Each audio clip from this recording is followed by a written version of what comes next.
inexplicable panic. He rose to his feet and elbowed his way through the crowd. The doors were about to close as he jumped out at the last second and into the car behind him, heart beating fast in his chest as the train took off once again.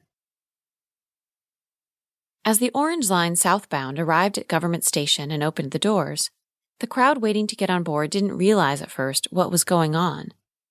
As usual, they approached the doors, waiting for them to open so people could get out and then they could get in. Evelyn Edwards was one of those waiting for the train. As always, she took the train from Government to Douglas Road, where she worked at Nordstrom in Merrick Park. Evelyn had her driver's license revoked after a DUI and had found that taking the train was actually a lot easier than being stuck in traffic every day. On this particular day, Evelyn was lost in her own thoughts, thinking about her grown daughter, who she hadn't seen in 4 months. She'd called her the night before to apologize once again, but she hadn't picked up. Evelyn felt shameful and wanted to tell her just how sorry she was for the things she had said. She also wanted to tell her daughter that the drinking had stopped now, and she was doing AA, this time really doing the program with all the steps and not just sitting there because she had to. She wanted to tell her that she was better and that things had changed, really changed this time. She wanted to tell her all those things, but her daughter wouldn't even answer her darn phone. "Don't you know you're all I've got?" Evelyn was so lost in her thoughts that she didn't even notice the passengers behind the doors.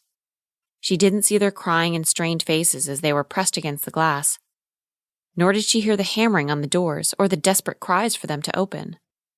When the doors did slide open simultaneously, and the passengers inside, screaming and gasping for air, tumbled out, Evelyn didn't even look up from her phone.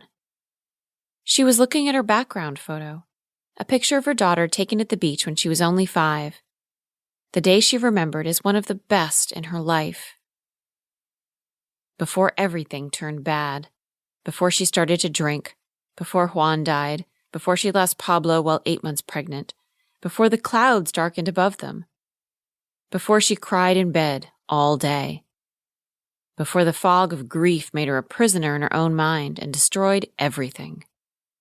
Before all that. We can go back, can't we? Can't we find ourselves again? Evelyn lifted her gaze and realized that the crowd in front of her had dispersed, and an entire flock of passengers staggered toward her. Several of them collapsed in front of her feet. One woman came toward her, and Evelyn didn't notice her before it was too late, and she collapsed in Evelyn's arms. Blood was gushing from her nose and eyes, and she was gasping for air, choking and wheezing. Evelyn shrieked fearfully and pushed her away, just as a man sank to the ground in front of her, his ragdoll limp body falling to the platform with a thud. Evelyn stood paralyzed and watched this. Blood smeared on her clothes and hands, while hundreds of people lay gasping on the ground, reminding her of the fish on her father's boat when she was a child. A man in front of her lifted his head and looked her straight in the eyes, then breathed his last breath with a deep sigh. Seeing this, Evelyn whimpered, then turned around, wanting to get away from there, fast, when she suddenly stood face to face with a soldier. He and the rest of his troop coming up behind him were wearing gas masks and clothes that to Evelyn looked like spacesuits. 1 month later. Chapter 1. "We're here for your annual inspection." I showed the small woman behind the front desk my identification card from Florida Department of Health, moving it very quickly to make sure she didn't get a proper look at it and realize it wasn't me on the picture, but someone who looked remotely like me. The woman had told me she was the manager of the spa. "We need full access to the premises, please," I said. We were me and my sister, Sydney. I called her that even though it wasn't the name she went by these days, and no one had called her that since she was 7 years old. She was known publicly as Kelly Stone, the Hollywood actress.